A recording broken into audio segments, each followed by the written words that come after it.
ഇത് രാവിലെ ഗോതമ്പോണ്ടുള്ള ദോശയാണ് കേട്ടോ. ഇതിവിടെ എപ്പോഴും ഉണ്ടാക്കലില്ല, പക്ഷേ എനിക്ക് എളുപ്പപ്പണിക്ക് വേണ്ടി ചിലപ്പോഴൊക്കെ ഞാൻ ഉണ്ടാക്കലുണ്ട്. അല്ലുമോന് ഭയങ്കര ഇഷ്ടമാണ്. അതൊക്കെ തിന്നുകൊണ്ട് ഓന് സ്കൂൾക്ക് പോയി. പിന്നെ ഇന്ന് ബിരിയാണി വെക്കാമെന്ന് വിചാരിച്ചിട്ടോ. എൻ്റെ ജീവിതത്തിൽ ആദ്യമായിട്ടാണ് ഞാൻ ബീഫ് ബിരിയാണി ഉണ്ടാക്കുന്നത്. ട്രൈ ചെയ്ത് നോക്കുകയാണ്, വർക്കാവുന്നൊന്നും അറിയില്ല. അങ്ങനെ ബീഫിൻ്റെ പരിപാടി കഴുകലും കാര്യങ്ങളും എല്ലാം കഴിഞ്ഞിട്ടുണ്ട് കേട്ടോ. ഞാൻ സത്യം പറഞ്ഞാൽ ബീഫ് ലൈഫിൽ കഴുകണതും ഫസ്റ്റ് ടൈം ആയിരിക്കും. സാധാരണ അതൊക്കെ അമ്മയാണ് ചെയ്യല്, പക്ഷേ ഇന്ന് ഞാനാണ് ചെയ്തത്. നമുക്ക് വേണ്ടതൊക്കെ പഠിക്കുക.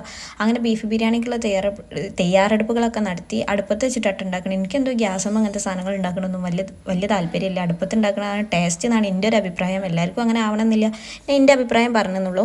അങ്ങനെ തക്കാളി ഇതെല്ലാം വയറ്റി സാധാ പോലെ തന്നെ ഉണ്ട് ബിരിയാണി ഉണ്ടാക്കുന്നത്. പക്ഷേ എനിക്ക് ചെറിയൊരു പ്രശ്നമുണ്ട്. ചില ടൈമിൽ എനിക്ക് ചിക്കനും ബീഫും ഉണ്ടാക്കിയാൽ എനിക്ക് തിന്നാൻ തോന്നൂല, ഞാൻ ഉണ്ടാക്കിയാൽ എനിക്ക് കഴിക്കാൻ തോന്നൂല. ഇപ്രാവശ്യം എനിക്കിത് ഉണ്ടാക്കി പകുതിയപ്പോൾ തന്നെ ചെറിയൊരു ചടപ്പ് വന്നിക്കണം. എന്നാലും എനിക്ക് കഴിക്കണം എന്ന് നല്ല ആഗ്രഹമുണ്ട്. കാരണം ബീഫിൻ്റെ ബിരിയാണി ആയതുകൊണ്ട്. ചിക്കൻ ആണെങ്കിൽ പോട്ടെ നിൽക്കാം.